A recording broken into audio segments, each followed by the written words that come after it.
Hello everyone, welcome है आपका BPSC mains के सीरीज में। पॉलिटी का हम लोग मेंस सीरीज देख रहे हैं और ये आपके 70 बीपीएससी के साथ साथ 71 के लिए भी इंपॉर्टेंट है। देखो, आप कोई भी बच्चा हो या री एग्ज़ाम वाला हो या 70 बीपीएससी का एग्ज़ाम दे दियो फिर से चाह रहे हो कि मेंस ही हो जाए, बहुत तरह की बातें हैं।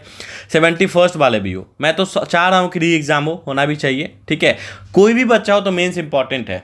ठीक है, तो मेंस करते हैं। मेरा सीधा मानना है कि आप अपना प्रीलिम से पहले मेंस कंप्लीट कर लो, बहुत हेल्पफुल होता है। मैं 71 के लिए कह रहा हूँ। क्वेश्चन देखो, जुडिशियल रिव्यू पे आ चुका है, जुडिशियल एक्टिविज्म पे आ चुका है। ठीक है, जुडिशियल रिव्यू पे आ चुका है। तो क्या जुडिशियल रिव्यू जुडिशियल एक्टिविज्म ही है? नहीं भाई, एक जुडिशियल ओवररीच भी है। ठीक है, तो judicial review, judicial activism, judicial overreach है क्या, पहले तो ये पता होना चाहिए। जुडिशियल रिव्यू मेरे हिसाब से सबको पता होगा, लेकिन एक डेफिनेशन से थ्रू हम समझते हैं कि हमारा जुडिशियल रिव्यू है क्या। देखो, ये पावर है जुडिशरी के पास कि वो एग्जामिन करे कि क्या जो लेजिस्लेटिव जो इनैक्टमेंट किया है या फिर एग्जीक्यूटिव ऑर्डर दिया है। लेजिस्लेटिव क्या करता है? लॉ को इनैक्टमेंट करता है। एग्जीक्यूटिव क्या करता है? ऑर्डर देता है। मिनिस्टर्स वगैरह एजुकेटिव होते हैं, वो ऑर्डर देते हैं। तो सिंपल सा बात है कि पावर है जुडिशरी के पास, जो लेजिस्लेटिव का एनैक्टमेंट है या फिर एजुकेटिव का ऑर्डर है, उसको चेक करेगा कि वो कॉन्स्टिट्यूशनल है या अनकॉन्स्टिट्यूशनल है। अगर अनकॉन्स्टिट्यूशनल है तो उसको नल और वाइड कर देगा। जैसे striking down the section 66A of IT act, ये श्रेया सिंगल केस है। श्रेया सिंगल केस के अंदर जो सेक्शन 66A था, ठीक है, आईटी एक्ट का, वो अगेंस्ट था fundamental right guaranteed by the constitution, हमारे फंडामेंटल राइट के अगेंस्ट में था वो। तो सुप्रीम कोर्ट ने उसको स्ट्रक डाउन कर दिया। समझ के बात। और दोनों गवर्नमेंट का, ऐसा नहीं है सेंट्रल गवर्नमेंट का, स्टेट गवर्नमेंट का भी कोई लॉ आया है, कोई ऑर्डर आया है, कोई ऑर्डिनेंस आया है, तो उसको कौन चेक करेगा? जुडिशियल रिव्यू के थ्रू कोर्ट चेक करेगा। ठीक है, नेक्स्ट देखते हैं जुडिशियल एक्टिविज्म। इसके अंदर क्या होता है? कोई भी हमारा जो सिटीजन्स का राइट है, राइट ऑफ सिटीजन्स है, अगर वो वायलेट हो रहा है, मतलब डेफिनेशन देखो, denotes proactive role play by the judiciary in the protection of the right of citizens and the promotion of justice in society. ठीक है, तो वो क्या करेगा? राइट ऑफ सिटीजन्स, ठीक है, अब promotion of justice in society को स्टोर करके रखेगा। जुडिशियल एक्टिविज्म के थ्रू क्या होगा? जुडिशरी क्या करेगा? जो हमारे जज है, जो हमारा सुप्रीम कोर्ट है और हाई कोर्ट है, वो प्रमोट करेगा, प्रोटेक्ट करेगा किसको? राइट ऑफ सिटीजन को। एग्जांपल देखोगे, जैसे केएस पुट्टास्वामी केस जो है ना, यूनियन ऑफ इंडिया, ये 2017 का केस है, ये भी मेंशन कर लो, इंपॉर्टेंट होता है एग्जाम में। KS Puttaswamy case versus union of India, इसमें क्या हुआ था कि राइट टू प्राइवेसी जो है ना, हमारा राइट टू प्राइवेसी, उसको फंडामेंटल राइट डिक्लेयर कर दिया गया था अंडर आर्टिकल 21। तो ठीक है, तो अगर हमारा प्राइवेसी, राइट टू प्राइवेसी, समझ लो हमारा प्राइवेसी वायलेट हो रहा है, तो सुप्रीम कोर्ट ने बोला कि ये protection of right of citizen का बात है, तो यहां पे जुडिशियल एक्टिविज्म का हम बात करेंगे। लेकिन कभी कभी क्या होता है ना, supreme court judicial review, judicial activism करते करते जुडिशियल ओवररीच पे पहुंच जाता है, मतलब जुडिशरी अपना पावर ज्यादा यूज करने लगता है। सेपरेशन ऑफ पावर है, हम बात भी करेंगे सेपरेशन ऑफ पावर का, लेकिन कभी कभी क्या हो जाता है? जुडिशियल ओवररीच हो जाता है। मतलब when judiciary overstep the power given to it, it may interfere with the proper functioning of the legislative or executive organs of the government। अब आप ऐसा स्टेप ले लोगे कि आप थोड़ा सा नीचे दिखाओगे लेजिस्लेटिव को और एग्जीक्यूटिव को, अपने पावर का थोड़ा ज्यादा यूज करोगे, मिस यूज मैं नहीं बोलूंगा, पावर यूज करोगे ज्यादा, तो ऑब्वियस सी बात है जुडिशियल ओवररीच हो जाए। एक होता है रीच करना, एक ओवररीच होता है। जैसे एक कॉन्फिडेंस होता है, एक ओवर कॉन्फिडेंस होता है। ठीक है, जैसे डीजल व्हीकल्स को बैन कर दिया गया, ये क्या हुआ? ये एक तरह का जुडिशियल ओवररीच हो गया। ठीक है, उसके साथ साथ लिक्कर मतलब दारू बैन कर दिया गया हाईवे में। हाईवे के 500 मीटर तक कोई भी दारू का शॉप, मतलब लिक्कर का शॉप नहीं होना चाहिए। ठीक है, उसके साथ साथ setting committee for reform in BCCI, जो हमारा इंडिया का क्रिकेट कमिटी है, उसके लिए कमिटी सेट कर देना, ये जुडिशरी ने किया है। ये सब जुडिशरी ओवररीच का एग्जांपल आप मेंशन कर सकते हो।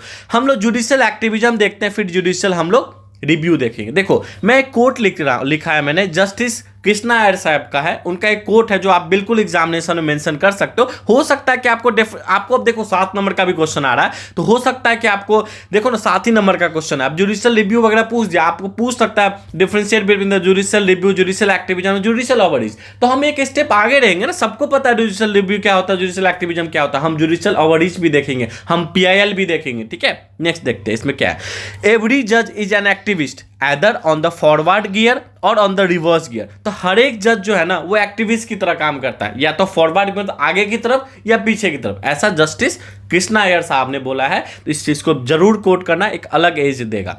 जुडिशियल एक्टिविज्म का क्या काम है, क्या हो सकता है इसके थ्रू? तो ये डिलीवर करेगा जस्टिस को, ये अपहोल्ड करेगा राइट ऑफ सिटीजन्स को, ये क्या करेगा, प्रोटेक्ट करेगा सोशल सोसाइटी के अंदर प्रोटेक्शन करेगा, ठीक है। उसके साथ साथ ये प्रिजर्व करेगा लीगल और कॉन्स्टिट्यूशनल सिस्टम को, उसके साथ साथ जो इनएक्शन है ना लेजिस्लेटिव एग्जीक्यूटिव का, उसके ऊपर अपना फैसला सुनाएगा। समझ गए? अगर इस तरह के आप लिखोगे, इसी को बोलते हैं ब्रेन स्टॉर्मिंग। अगर इस फॉर्मेट में आप लिखोगे ना, कहां से नंबर कटेगा बताओ ना? क्या ऐसा पॉइंट आप नहीं छोड़ोगे? अगर आप इस पीडीएफ को, मैं पीडीएफ दूंगा, टेलीग्राम को आप ज्वाइन करो, ठीक है, डेफिनेटली आपको बहुत वर्क करेगा। हम बार बार कह रहे हैं कि हम फ्री कोर्स में बहुत कुछ पढ़ा रहे हैं, ठीक है। अब क्या क्या आउटकम्स आ रहा है जुडिशियल एक्टिविज्म का, क्या आउटकम्स है, ठीक है। हम ट्रेडिशनली नहीं पढ़ा रहे, जो ट्रेडिशनल कोचिंग पढ़ा रहा है, आपको एक बेटर फॉर्मेट में पढ़ा रहे, सो दैट कि आप एग्जाम में डायरेक्ट लिख के आ सको, ठीक है। देखो, जब हम विशाखा गाइडलाइन देखेंगे, इसके अंदर क्या किया गया था कि वुमेन का हैरेसमेंट ना हो, उसके लिए वर्क प्लेस में कंडीशन दिया गया था। तो ये सब आउटकम्स है, ये सब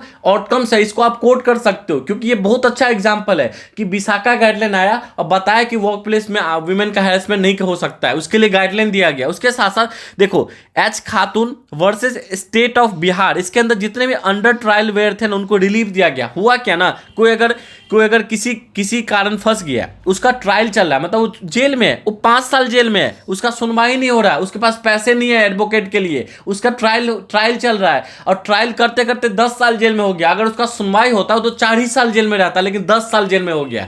तो इसको पीएल के थ्रू उठाया गया, लेकिन इस बात को समझो, ये under trial were given relief. तो इसमें क्या हुआ, इंडिविजुअल्स का जो राइट कर्टेल हो रहा था ना, खत्म हो रहा था, उसको जुडिशियरी ने देखा, जुडिशियल एक्टिविज्म हुआ, और इस केस के थ्रू अंडर ट्रायल्स वाले लोगों को रिलीफ मिला, ठीक है। Olga Tellis versus Union of India, ठीक है, right to livelihood and shelter was made fundamental right. मतलब लाइवलीहुड समझ रहे हो, शेल्टर समझ रहे हो, इसको फंडामेंटल राइट कर दिया गया इस केस के थ्रू। तो ये सब जब मेंशन करोगे ना, देखो, अगर सुप्रीम कोर्ट का केस मेंशन करते हो ना किसी भी चीज में, तो वो कुछ उस आपके आंसर को अलग ही रूप देता है। आप अपने मन से कुछ भी लिख के नहीं आ सकते हो, ठीक है। आपको एक बेटर ऑप्शन देना पड़ेगा एग्जामिनर को सोचने के लिए कि 2 पेपर को अगर हम चेक करें तो इस बंदा ने इतना अच्छा लिखा है, सुप्रीम कोर्ट के केसेस को कोट करा, बहुत अच्छे से कोट करा है, तो वो डिफरेंशिएट करेगा और डेफिनेटली आपको आंसर में अच्छा मार्क्स देगा, ठीक है। ड्यू प्रोसेस लॉ जो है ना, एस्टैब्लिश हुआ मेनका गांधी केस से, तो ये भी इंपॉर्टेंट है, ठीक है। ये पासपोर्ट इशू हुआ था कुछ, वो जानने की जरूरत नहीं है, लेकिन ये जरूर जानो कि ड्यू प्रोसेस लॉ जो इंडिया में एस्टैब्लिश हुआ, वो मेनका गांधी के थ्रू हुआ, ठीक है। नेक्स्ट है प्रोज। क्या प्रोज मतलब पॉजिटिव क्या है जुडिशियल एक्टिविज्म का? प्रोटेक्शन ऑफ एफआर, ऑब्वियस सी बात है, फंडामेंटल राइट का प्रोटेक्शन हो रहा है, ऑफ वल्नरेबल सेक्शन, ठीक है, वल्नरेबल सेक्शन जो सोसाइटी में है, ठीक है। तो इसमें फंडामेंटल राइट का प्रोटेक्शन हो रहा है of vulnerable section through PIL, public interest litigation, इसको भी पढ़ाएंगे, टेंशन मत लो। Ensuring check and balance on what? Executive and legislative. Judiciary किसको चेक एंड बैलेंस करेगा? एग्जीक्यूटिव को, जुडिशरी को चेक एंड बैलेंस करेगा। देखिएगा कि कोई ऐसा लॉ तो नहीं आ रहा है जिसे अनकॉन्स्टिट्यूशनल हो, जैसे एनजेक मतलब कैसे जज का अपॉइंटमेंट होगा, कॉलेजियम सिस्टम के थ्रू जज का अपॉइंटमेंट होता है, लेकिन जैसे एनजेक पार्लियामेंट ने पास किया लॉ को, तो सुप्रीम कोर्ट ने क्या बोला? सुप्रीम कोर्ट बोला ये अनकॉन्स्टिट्यूशनल है, क्योंकि इंडिया में कॉलेजियम सिस्टम है और इंडिया में India is the only country where जज अपॉइंट देमसेल्फ। समझ रहे हो बात? अपॉइंट होता है कॉलेजियम सिस्टम की तरफ, मतलब जो नेक्स्ट सीजीआई बने, कौन डिसाइड करता है? Chief justice of India plus 4 most senior जज, ठीक है। हम पढ़ेंगे फर्स्ट जज केस, सेकंड जज केस, थर्ड जज केस, ठीक है। इस बात को टेंशन मत लो, लेकिन मैं एग्जांपल बता रहा हूं चेक एंड बैलेंस का, क्या क्या एग्जांपल्स हो सकते हैं, ठीक है।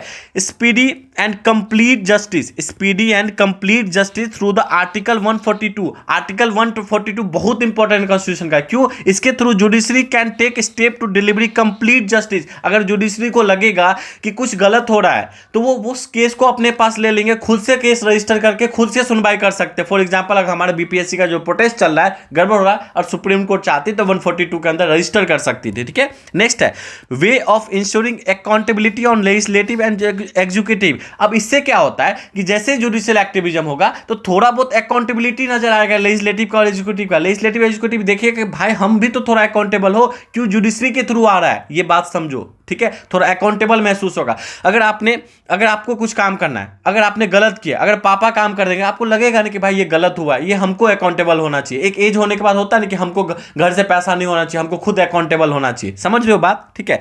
नेक्स्ट देखो, पुट्टा स्वामी केस, आप तो समझ ही हो, right to privacy under article 21, ये भी एग्जाम्पल है किसका है? एक्टिविज्म का, ठीक है। अब क्या क्या कौन से क्या क्या इसका निगेटिव पॉइंट है, देखो अगर बहुत ज्यादा होगा, देखो ये डिस्टोर्ट करता है सेपरेशन ऑफ पावर। इंडिया में सेपरेशन ऑफ पावर तो है, लेकिन टाइट और रिजिड सेपरेशन ऑफ पावर नहीं है, लेकिन सेपरेशन ऑफ पावर है। सेपरेशन का पावर का मतलब एग्जीक्यूटिव का अपना काम है, लेजिस्लेटिव का अपना काम है, जुडिशरी का अपना काम है, तो थोड़ा बहुत सेपरेशन ऑफ पावर के ऊपर क्वेश्चन तो उठाता है, आप लिख सकते हो, ठीक है। नेक्स्ट है अंडरमाइन करता है पार्लियामेंट को, पार्लियामेंट को थोड़ा सा अंडरमाइन करता है, थोड़ा नीचे दिखाता है, नीचे तो नहीं कह सकते, थोड़ा अंडर एस्टिमेट करता है। एससी जो है ना, सुप्रीम कोर्ट स्ट्रक्ड ऑन द एनजेक, एनजेक अभी भी बताया कि इससे क्या हो रहा है, पार्लियामेंट ने एक लॉ पास किया, एक पास किया, अमेंडमेंट हुआ, और कैसे सुप्रीम कोर्ट का जज अपॉइंट होगा उसके लिए बनाया, लेकिन सुप्रीम कोर्ट ने क्या बोला कि ये आप नहीं कर सकते हो, ये अनकॉन्स्टिट्यूशनल है, सिंपल सा बात है। और ये क्या करता है, अंडरमाइन करता है पार्लियामेंट को, ठीक है। अब लिख सकते हो कॉन्स में, ठीक है। लैक ऑफ फेथ, अब क्या होगा कि अब सब कुछ जुडिशियल के थ्रू ही आएगा, तो थोड़ा फेथ तो कम हो जाएगा ना, पीपल का क्या हो जाएगा, लूज हो जाएगा फेथ कम हो जाएगा, किसके ऊपर, लेजिस्लेटिव के ऊपर, ठीक है। ऑब्वियस सी बात है, हम अपने एमपी को चूज करें, हम अपने एमपी को चूज करें, तो हमको अपने एमपी पर से विश्वास ही उठ जाएगा, हम देखेंगे सारा तो जुडिशियल ही काम कर रहा है, ठीक है। डिस्करेज करेगा वोट को, हम वोट देते हैं एमपी को चूज करने के लिए, हम सोचेंगे भाई वोट देने का जरूरत ही क्या है जब जुडिशरी ही फैसला सुना रहा है, समझ रहे हो बात, ये सब कौन से। और लॉस ऑफ क्रेडिबिलिटी, ठीक है। Undermine the parliament moral, parliament का जो मोरल है ना वो कम हो जाएगा, समझ रहे हो बात। थोड़ा सा ओवर इसका और एग्जांपल देखें तो नेशनल एंथम, सुप्रीम कोर्ट ने क्या बोला कि नेशनल एंथम जरूरी है जब आप मूवी देखने जा रहे हो, तो 2 मिनट का नेशनल एंथम होता था। जैसे सिनेमा सेंसरशिप, और सिनेमा के ऊपर सेंसरशिप कर दिया जाता, मतलब फिल्म के अंदर कट लगाया जाता जुडिशियल एक्टिविज्म के थ्रू, बहुत सारे फिल्में लगाया भी गया, ठीक है। Fire cracker ban, supreme court बोलती है कि फायर क्रैकर जो भी हम लोग दीपावली वगैरह में जलाते हैं उसको बैन कर दिया जाता है, ठीक है। नेक्स्ट हाईवे पे लिखकर बैन कर दिया जाता है 500 मीटर के अंदर, ये भी हमने आपको ऊपर बता दिया, थोड़ा और भी एग्जाम्पल आपको एक्स्ट्रा यहाँ पे बता दिया। नेक्स्ट है जुडिशियल रिव्यू, देखते हैं, देखो बाय मकरंद डोजिट क्या साहब क्या बोलते हैं, constitution without the judicial review is unconstitutional. अगर कॉन्स्टिट्यूशन के पास, अगर कॉन्स्टिट्यूशन में जुडिशियल रिव्यू नहीं है कॉन्स्टिट्यूशन में, तो वो क्या होगा, अनकॉन्स्टिट्यूशनल होगा, ऐसा उनका मानना है, तो कोट कर सकते हो, ठीक है। और ये नाम जरूर वहां मेंशन करना, नहीं तो लगेगा आप ही बता रहे हो, ठीक है, ऐसा आप नहीं बता रहे हो, ये कोई थिंकर है जो इसको बता रहे हैं, तो आप थोड़ा आंसर ज़्यादा अच्छा होगा, थोड़ा और वैलिड लगेगा, ठीक है। नेक्स्ट है judicial review, judicial review is a process under which the executive and legislative action are subject to review by the judiciary. अगर आप नोट्स लिख रहे हो, आप देखो समझो मेरी बात को, अगर आप मेंस का आंसर राइटिंग कर रहे हो तो कोई ना कोई तो आपके नोटबुक को रिव्यू करेगा ना, तो ऐसे लेजिस्लेटिव और एग्जीक्यूटिव का जो एक्शन है उसको रिव्यू कौन करता है, जुडिशरी रिव्यू करता है, तो यही होता है जुडिशियल रिव्यू, ठीक है। थोड़ा आर्टिकल्स देखते हैं। नेक्स्ट देखो आर्टिकल 372 क्या बोलता है of Indian constitution, judicial review of pre constitution legislature, जो भी प्री कॉन्स्टिट्यूशन इरा का लेजिस्लेशन है ना उसको जुडिशियल रिव्यू कौन करता है, सुप्रीम कोर्ट करता है, जुडिशरी करता है, ठीक है, हाई कोर्ट करता है, किसके थ्रू, आर्टिकल 372। आर्टिकल 30 आपको पता ही है, ये भी ऑब्वियस सी बात है, कोई भी ऐसा लॉ पास होगा जो अनकॉन्स्टिट्यूशनल है वो क्या होगा, नल और वॉइड होगा आर्टिकल 39 के अंदर, ठीक है। आर्टिकल 32 और आर्टिकल 226 आपको पता ही होगा, आर्टिकल 32 और 226 का रिट है, जिसके थ्रू हमें क्या मिलता है कि हमारा कोई भी फंडामेंटल राइट वायलेट होता है तो हम सुप्रीम कोर्ट भी जा सकते हैं, हाई कोर्ट भी जा सकते हैं। आपको रिट तो पढ़ा ही होगा प्रीलिम्स में कि आप देखी होगी कि हाई कोर्ट का रिट ज़्यादा बड़ा है देन सुप्रीम कोर्ट, ठीक है। तो judiciary as protector of and guarantor of fundamental right, ये आपको पता ही है, ठीक है। आर्टिकल 137 क्या है, power to Supreme Court to review any judgment pronounce और order made by in it past. तो कोई भी अगर पास्ट में जजमेंट प्रोनाउंस किया गया सुप्रीम कोर्ट के द्वारा तो पावर है उसको रिव्यू करने का। देखो आपको मैंने पहले ही पिछली क्लास में बताया था प्रियम्बल के अंदर कि कैसे एक बार बोल दिया गया कि आप जो preamble is not the part of constitution, फिर केशवानंदा भारती का केस है, उन्होंने बोला कि preamble is the part of constitution, तो हमने पढ़ाया है। तो जुडिशरी क्या कर सकता है, अपने जो पुराने ऑर्डर है ना उसको रिव्यू कर सकता है, ठीक है। तो ये किसके अंदर कर सकता है, आर्टिकल 137, ठीक है, तो आपको याद होना चाहिए। अब थोड़ा देखते हैं जुडिशियल रिव्यू का क्या इंपॉर्टेंस है इंडिया के अंदर। तो ऐसे अगर इस फॉर्मेट में आप लिखते हो डेफिनेटली एक एक्स्ट्रा एज देगा।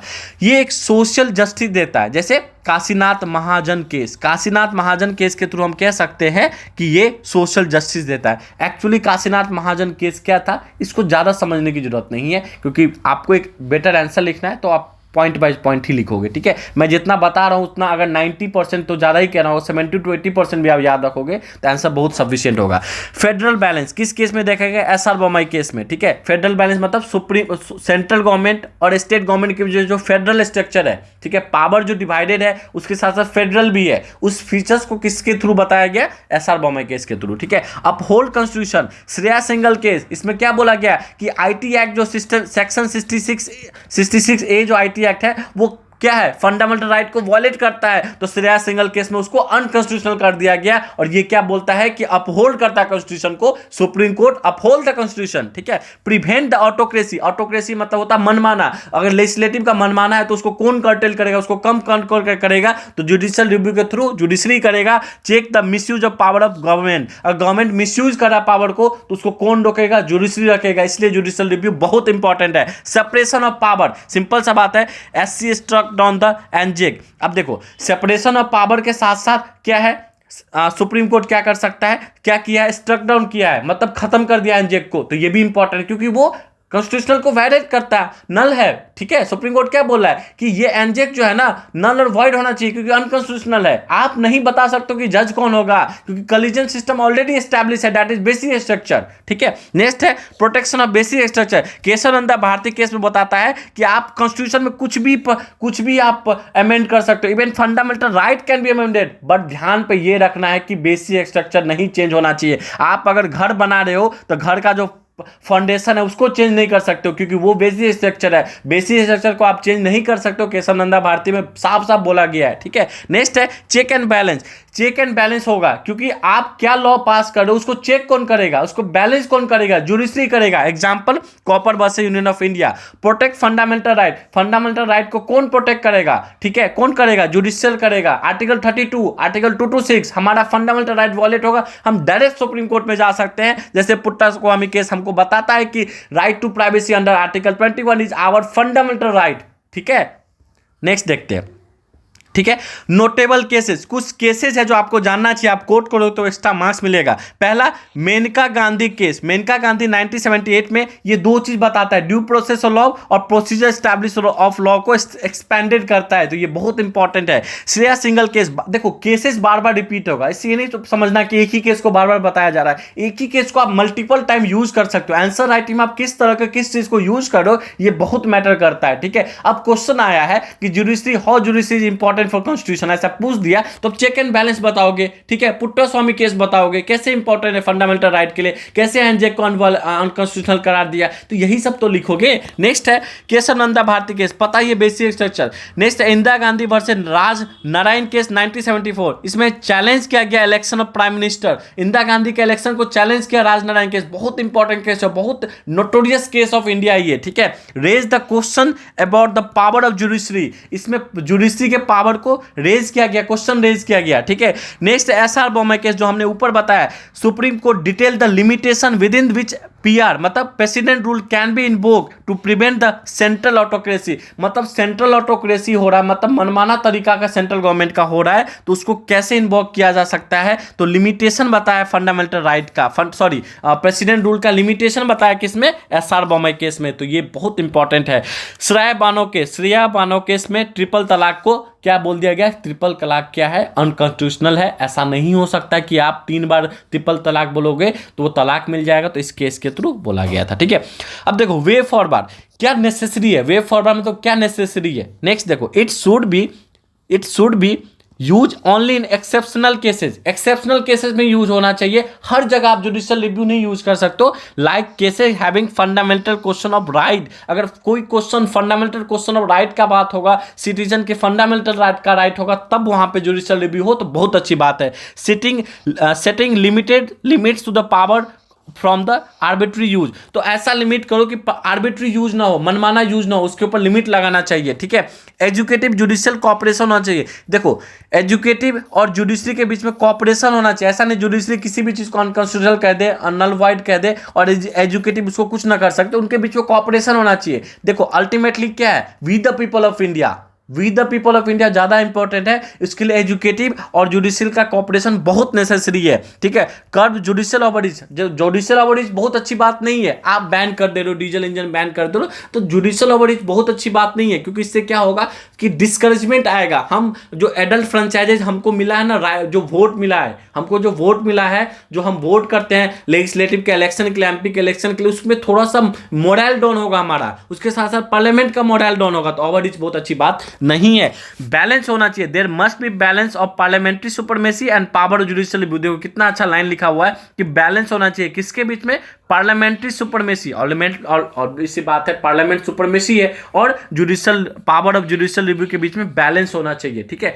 नेक्स्ट देखो, कंक्लूजन आपको बिल्कुल याद होना चाहिए, कंक्लूजन इंट्रोडक्शन याद होगा तो ऑब्वियस सी बात है, देखो किसी भी क्वेश्चन के अंदर आप इंट्रोडक्शन और कंक्लूजन लिख सकते हो। जैसे जुडिशियल रिव्यू में कुछ भी पूछेगा तो इंट्रोडक्शन कंक्लूजन में क्या चेंजेज आएगा, सबसे पहला बात यह है कि बॉडी में चेंजेज आएगा as per the requirement of question, ठीक है। देखो judicial review plays a pivotal role in upholding the principle of constitution and ensuring the governmental accountability, protecting FR and good governance। तो समझो कितने पॉइंट इसके अंदर है। जुडिशियल रिव्यू क्या करता है, बहुत अच्छा रोल प्ले करता है to upholding the principle of constitution, और क्या करता है, इंश्योर करता है गवर्नमेंट का अकाउंटेबिलिटी, गवर्नमेंट को बताता है भाई तू अकाउंटेबिलिटी हो जाए। ऑब्वियस सी बात है, गवर्नमेंट जैसे अकाउंटेबल, गवर्नमेंट का अकाउंटेबल कम होगा तो जुडिशियल रिव्यू आएगा, जुडिशियल ओवररीच आएगा, ठीक है। प्रोटेक्ट करता है फंडामेंटल राइट को, उसके साथ साथ गुड गवर्नेंस का बात होता है। तो आई होप ये 20 to 21 मिनट के लेक्चर में इतना ही हुआ। नेक्स्ट हम लोग पढ़ेंगे difference between PIL OIL। PIL मतलब पब्लिक इंटरेस्ट लिटिगेशन और ऑर्डिनरी लिटिगेशन, तो टेंशन नहीं लेना है, लेक्चर आते रहेगा, एक और लेक्चर आज ही आएगा इसके ऊपर ही। Thank you everyone.